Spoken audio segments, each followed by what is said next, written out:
the last game that we have to talk about, we have number 1 ranked Georgia, who is unbeaten on the year, taking on Tennessee, who is 5-4, coming off a upset victory 45-42 against Kentucky last week. Georgia enters this game as a 20-point favorite. This game's going to kick off 3:30 p.m. Eastern time. Now, this is the game, believe it or not, that I am the most excited to watch this weekend. There are a lot of good games. You got Ohio State, Purdue, you got A&M and Ole Miss, you got Oklahoma and Baylor. But this is the game that I have so much excitement to watch because you look at Tennessee is playing their best football right now. And I think that Tennessee probably is the best offense that Georgia has faced so far this year. And Georgia hasn't really been tested on the defensive side of the football. And the reason for that is because, first of all, nobody even has the guys up front in their offensive line to be able to block guys like Jordan Davis and these monsters that Georgia has on the defensive side of the football. Now, when you look at Tennessee, their offense is really fast and really explosive. They can generate big plays at a snap of a finger just like that. So what Tennessee fans are probably going to say is, JT, our offense is really fast. Georgia hasn't really faced a fast-paced offense like Tennessee this year. That is true. And if a Tennessee fan comes down in the comment section, they're probably going to say, hey, JT, since our offense is so fast-paced, we could end up turning out that Georgia defense, which also could be true. But here is the other end of the argument that you have to understand when it comes to that.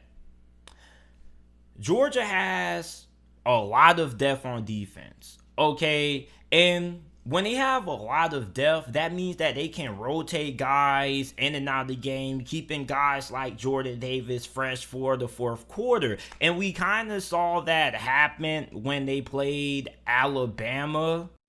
And if you remember that Alabama game, the game was really close for a pretty good duration until the fourth quarter, where Alabama was able to pull away. And a large reason why Alabama was able to pull away against Tennessee in that game a couple of weeks ago was because they had enough depth in the fourth quarter. So when you look at Georgia, they have a lead amount of depth and they have a lead amount of talent sitting on that bench. So they're going to be able to keep guys fresh. So I don't think that if Tennessee was to win this game, it's going to be because, oh, they tired out Georgia. I think it's going to be because they have the ability to stretch the field. And we haven't really seen any team that Georgia has played so far this year with the ability to have consistency stretching the field via the pass game. You got to remember, the best opponents that Georgia has played this year, they haven't really had good passing games. You look at Florida, their passing game hasn't been good. They've had elite rushing attacks. Okay, you look at the same thing when they faced off against Kentucky a couple of weeks ago and they dismantled them. Kentucky had a really good rushing attack, not a good passing attack. So I think that for Georgia, defensively, this is the first team that you're going to play this year that can legitimately have some success throwing the football against you. Auburn, not really the best team when it comes to being able to beat you through the air. They're a team that also is good on the ground. Same thing with Arkansas. They're also a really good running team. So for Tennessee, I want to see just how good this passing attack is going to be. And they definitely have the quarterback to do so. Hendon Hooker, and I've said this for over the last 2 weeks now, and I'm going to say it again, has been the most underrated and, not talked about quarterback in America. Okay, he has one of the best touchdown to interception ratios in college football. 21 touchdowns, only 2 interceptions. He's thrown for 1,894 passing yards. He's accounted for 457 rushing yards and 4 touchdowns on the ground. Hendon Hooker is a problem. And if Tennessee is going to win this game, it's going to be because Hendon Hooker is going to have another great performance. And if you're a Georgia fan, you're probably going to say Tennessee doesn't stand a chance, JT. Look what happened against Alabama. They couldn't beat Ole Miss. Like, they were really competitive against Alabama. Don't let the final scoreboard tell you otherwise. You got to go back and you got to watch that game to truly understand. Because for all you guys who don't like to watch the game, you like to judge teams' performances based on what they do in the box score, you got to go back and you got to actually watch that game. You got to go back and you actually got to watch that Ole Miss game to understand that Tennessee is playing some of their best football, and that's because mainly due largely in part to quarterback Hendon Hooker. Last week against Kentucky, 15 to 20, 316 passing yards, 4 touchdowns, no interceptions. So I think if Tennessee is going to be able to upset Georgia, it's going to be because of Hendon Hooker. And Hendon Hooker, in my opinion, is the best quarterback that Georgia has faced so far during the regular season. He's probably the best quarterback that they're going to face all year during the regular season until they go to the SEC championship, and maybe they play Alabama if Alabama is able to win out and doesn't have another slip up. So for Georgia, okay, everybody always asks, what do you have to do to beat Georgia, right? But what a lot of people never really talk about is, what does Georgia do to beat you? What does Georgia do so well that makes it so difficult for people to beat them? Well, the first thing is that they have incredible speed and they have incredible size up front when it comes to their defensive line. So football is a game that's all about, what you're able to do up front.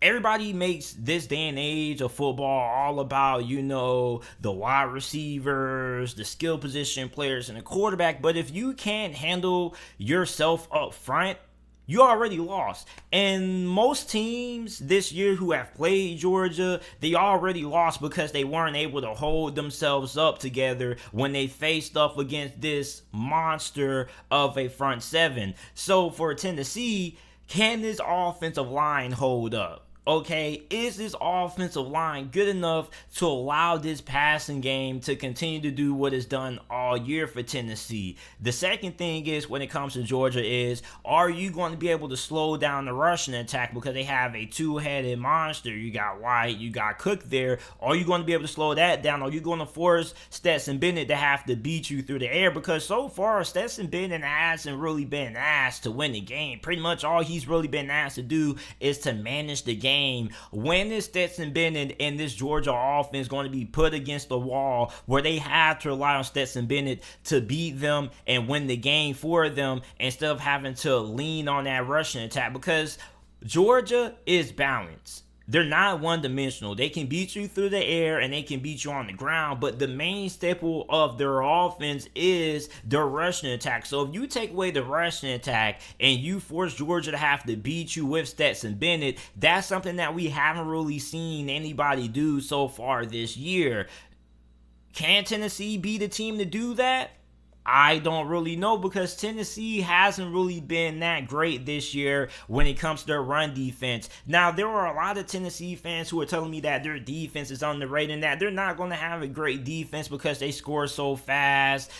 And I understand that. But at the same time, you have to be good situationally. And Tennessee isn't good on third down. Tennessee has one of the worst, if not the worst, third down defense in America. They're allowed teams to convert on third down 51.46% of the time, which is 126 in the college football, amongst the worst in all of the college football, Power 5 and G5 included. So when Tennessee fans tell me their defense is underrated because they can get pressure on the QB, they can get a lot of tackles for loss, that's all fine and dandy, but can you get off the field on third downs? And being able to get off the field on third downs when it comes to playing Georgia is largely due in part because you're able to win on first and second down, because you're able to slow down the run game. You don't want to put Georgia in third and short situations, 3rd and 3, 3rd and 4, even 3rd and 5, when they still have the ability to pick up the first down on third down running the football against you. So you got to put Georgia into a hole that they have to only find a way to dig themselves out of by throwing the football against you. Now, a lot of people always ask the question every time somebody plays Georgia. It's, can they keep the game close at halftime? Can Tennessee keep the game close? I think they can. And the reason why I think Tennessee can stay in this game is simply for the fact that even if they find themselves in a bind when they're down like 21-0 or they're down multiple possessions, this offense is a quick strike offense. This isn't an offense that's predicated on running the football. This isn't an offense that struggles to have big plays or isn't really that efficient passing football like Kentucky, Auburn, or this is a team that is good when it comes to throwing the football through the air. They have a lot of big chunk plays, and those big chunk plays are going to be a large reason why I'm not really concerned about I'm not really concerned about Tennessee if they get down by a good margin. Let's say Tennessee goes into the halftime down 21-3. I'm not worried because their offense is able to score at a snap of a finger, so I'm not worried. What worries me is this defense, because I need this defense to force some turnovers, and I need this defense to get off the field on third down. Now, they don't have to do this every drive because this offense still, with how it's constructed and built by head coach Josh Heupel, it can score at a blink of an eye. But my question is this Tennessee defense. How much do I trust it? And should I trust it at all? I don't really trust it. I'm going to have to take Georgia to pull off the victory. Now, can Tennessee hang around? I think they can. I also think that Tennessee could end up giving Georgia one of their best games of the season. I'm not saying Tennessee will. I'm saying they could. The reason why is because Tennessee probably is the best offense that Georgia has faced all this year. Georgia hasn't seen or played against an offense like Tennessee this year. But you also can say, from the other perspective, you can say, JT, Tennessee hasn't faced a defense like Georgia all this year that really get after you up front. You got to remember that Tennessee gave up 5 sacks last week against Kentucky. So I'm going to take Georgia to win. I think Georgia will win this game. 34-17 is going to be my final score prediction in this game. I'm going to take Georgia. So this is it for this episode of the JT Sports Podcast. If you enjoyed, make sure that you go ahead, leave a 5-star review if you're listening to this on Apple Podcasts, Spotify Podcasts, wherever you get your podcast from. The JT Sports Podcast is available. Make sure that you go ahead, leave a 5-star review. Also, make sure that you share the podcast on your social media platforms with your friends, family, and acquaintances. And I will see you guys shortly with another episode of the JT Sports Podcast.